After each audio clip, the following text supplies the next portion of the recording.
G'day legends, I hope that you're well and having a good day. Today is the 9th of March. Now, the head of Wagner Group, Prigozhin, has said from Bakhmut, "You have not yet encountered a well-trained and well-equipped Russian army." Also today we'll talk about ammunition shortages across the front on both sides and how another 2 billion euros is being discussed in support of Ukraine, and a massive pro-EU anti-Russian protests have erupted over Georgia in the last few days, and how a US Director of National Intelligence says Russia is unlikely to capture significantly more territory this year. But firstly, let's have a look at the maps.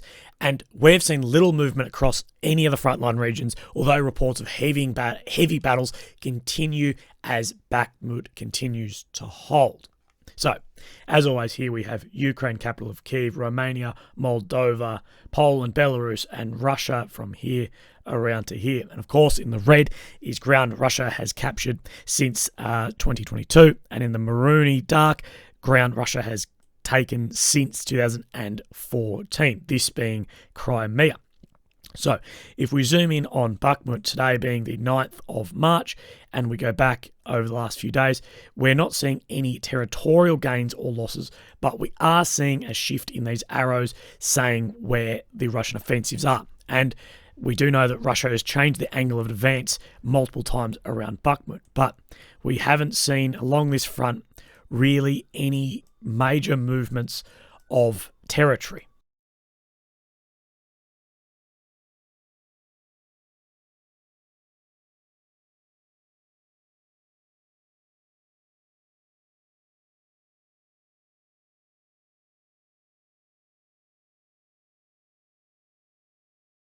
As always, compare these maps as well.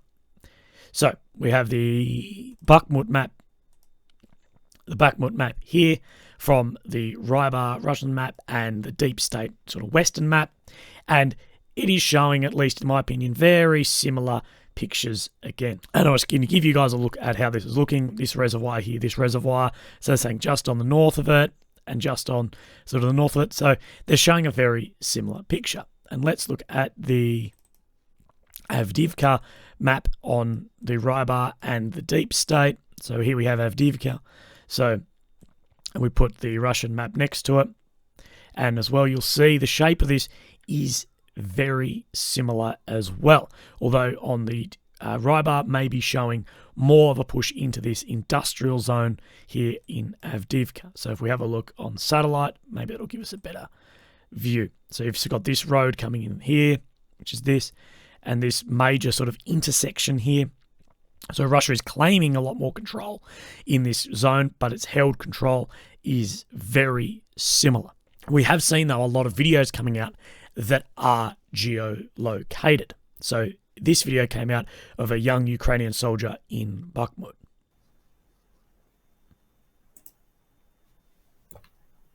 Усіх дівчат від чоловіків 93-ї бригади зі святом. Місто Бахмут, місто під контролем Збройних сил України. Все буде Україна, а Путін Гантон. And they had this video through a geolocation on Twitter, was taken of his helmet, these areas, and then by Chris__759 has put it at this location. And I just want to keep this location at least in your head. So this is the reservoir we talk about. The river runs up through here, and this is just on the west side of that where this video was geolocated to. Now, Prigozhin has also released a video talking in front of the T-34, a tank monument in Bakhmut. And I'll show you that in a second. But I wanted to find out exactly where this T-34 was. So on the maps it's saying, and this was before the war, so its coordinates are here. And if we go to the ISW map and put in the search box of these coordinates, it gives us a green dot here. And that shows that it is just to the east of where this river runs up through. This is the reservoir we talked of. So Prigozhin is at this position here. And the reason I bring this up is I just want to show how close these reports are. So we've got this map here of where this young Ukrainian soldier was, and then Prigozhin's one here. You're not talking very far at all, and I think it gives a picture of how close the fighting is in it, just door-to-door fighting. Приехал на совещание командиров в университет Донецк. Пошел прогуляться по городу. Одел модный бронежилет с чехольчиком на яйца. Все-таки 8 марта, чтобы нарядным быть. Зашел в достопримечательности, место намоленное. Танк, который освобождал Украину от фашистов. Зашел на него посмотреть. А тут приходит сообщение. Нью-Йорк Таймс вопрос задает, что появилась информация от генерала Череватова, что, по его мнению, Бахмут — это последний рубеж ЧВК «Вагнер». Especially for New York Times Magazine from Bakhmut, exclusively from Евгений Prigozhin и Александр Симонов. Значит, что касается ЧВК «Вагнер» последнего рубежа, это наши внутренние разборки, поэтому тихо, не шуметь. Сейчас пролетит, а то в ушах следит. Вот. Вариантов может быть несколько. Вариант первый. И вправду это последний шаг ЧВК «Вагнер».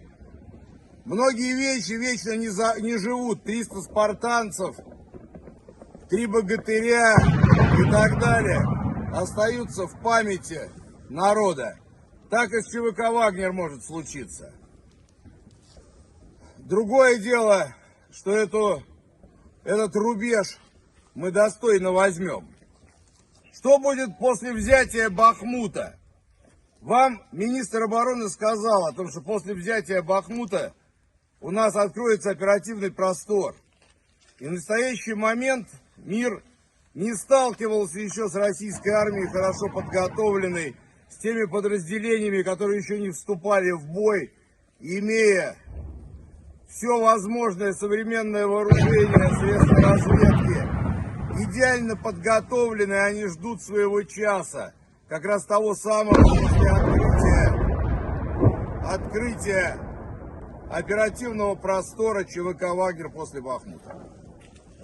Но это отдельная история. Тогда весь мир содрогнется. Есть второй вариант развития событий. Вы за демократию, а мы за справедливость. В России 140 миллионов человек, из которых половина за справедливость. Поэтому если 70 миллионов человек, которые хотят справедливости, вдруг неожиданно придут и скажут, что мы хотим ЧВК «Вагнер», то вы получите 70-миллионную ЧВК «Вагнер». И это тоже радует. Поэтому варианты могут быть различные. Теперь, коли уж до меня достучалось, вернее, коли на меня внимание обратило такое СМИ, как Нью-Йорк Таймс, не могу не обратиться к Череватому, к Залужному и, как обычно, к Владимиру Александровичу Зелинскому. Это наше традиционное обращение из Бахмута, поэтому, Владимир Александрович, приветствую вас. Я благодарен, что вы приняли решение о том, что все-таки будете работать в Бахмуте. Нам это приятно, и мы уже привыкли друг к другу, и поэтому, как говорится, приросли. Единственная просьба: стариков, детей забирайте. И сюда нормальные боеспособные подразделения. Только, пожалуйста, по-честному. Мы с вами честно откровенны, вы с нами честно откровенны. 67 580 человек с Запорожья, 21 тысячу с копейками с Красного Лимана. Я прошу, чтобы они все были здесь, и мы здесь будем с ними дальше работать. А там вы еще потом успеете развивать успех, там наступление, все остальное. Нам надо сейчас здесь с вами разобраться. Вот, собственно говоря, спасибо огромное. С вами были Евгений Prigozhin and Alexander Simonov, specially for New York Magazine. Goodbye, мои хорошие. And that will be the end of our mapping today. Now, we know that both sides are burning quickly through ammunition, especially artillery, and the concern of depleting stockpiles, as well as complaints from soldiers on the ground of both sides, are not uncommon. Now, concern is growing in the West around dwindling stockpiles, not only to supply then to Ukraine, but also for the defence of those nations. Now, there's been €2 billion tentatively agreed on by ministers in the EU, which would see member states provide €1 billion worth of ammunition from their remaining, quickly depleting stockpiles, and place orders for an additional €1 billion worth of ammunition. Now, Ukrainian Defense Minister Oleksiy Reznikov, who joined the gathering, told reporters ahead of the meeting that his country needs 1 million ammunition of 155mm artillery systems, as well as more infantry fighting vehicles, including tanks, saying normally it would be nice to have 90,000 to 100,000 rounds per month to be ready to deter enemies and be ready to go against the counteroffensive. Now, it's also said that the UK's stock of munitions has fallen to dangerously low levels. The Commons Defence Committee said rebuilding the UK and defence stock could take at least a decade, putting UK national security at risk. It said the way in which the Western governments procure armaments is not fit for purpose, and it urged the Ministry of Defence to draw up a plan to cut the time needed to restore stockpiles. The committee says whilst Russia has also found diminution of its stockpiles, other adversaries are able to maintain and potentially increase their own. This inability to replenish UK stockpiles therefore puts at risk not only our ability to resupply Ukraine, but also to counter any threat to our own security. Although Russia is facing its own drawdown of ammunition, this now raises a lot of questions of lethal aid deliveries from countries like Iran, North Korea, and especially China. Now, the Ministry of Defence in London says production is almost certainly falling short of the Russian Ministry of Defence demands to resource the Ukraine campaign and restore its longer-term defence requirements. Also, huge protests have broken out in Tbilisi, Georgia, for a second night, protesting what they are calling a Russian-style law, which would class non-government and media groups as foreign agents if they receive more than 20% of their funds from abroad. Now, on Tuesday, lawmakers backed a first reading of this controversial new law, which was widely condemned internationally. Protesters worry that the new law, if passed, would damage the country's hopes of joining the EU. Political tensions in Georgia have been heightened by Russia's invasion in Ukraine, but the government in Tbilisi has adopted a neutral stance to this war, refusing to openly back Ukraine or impose sanctions on Russia, with thousands upon thousands of Russians fleeing into Georgia on 12-month visas that can be renewed. US Director of National Intelligence Avril Haines told a Senate hearing that the Russian military will probably be unable to carry on with its current level of fighting. We do not foresee the Russian military recovering enough this year to make major territorial gains. She states that Vladimir Putin most likely calculates that time works in his favour. Putin appears to be focused on more modest military objectives now. She continues with, if Russia does not initiate a mandatory mobilization and identify substantial third-party ammunition supplies, it will be increasingly challenging for them to sustain the current level of offensive operations.